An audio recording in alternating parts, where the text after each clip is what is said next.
Thank you, Madam Speaker. Madam Speaker, I'd like to thank the Honourable Member for this question. Madam Speaker, a total of 19 schools were either partially damaged or destroyed in the wake of Cyclone Gita, Cyclone Josie and Cyclone Kenny.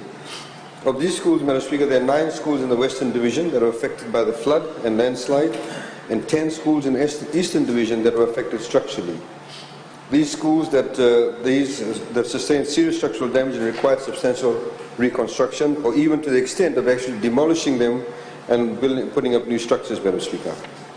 These works would be carried out by the Construction Implementation Unit, Madam Speaker. Of course, Madam Speaker, apart from these, we also had some, just for the information of the members of Parliament, we had some staff quarters that were also damaged because the teachers actually live in there, because we need to ensure that teachers actually have accommodation. We had some staff quarters that damaged in Nakini Primary School in Nasori. In Ra, we had in Nalamba District School, a couple of staff quarters were also damaged there. So overall, Madam Speaker, as I highlighted, we had a total of 19 schools that were partially damaged or destroyed in the wake of these 3 storms. Thank you. Thank you.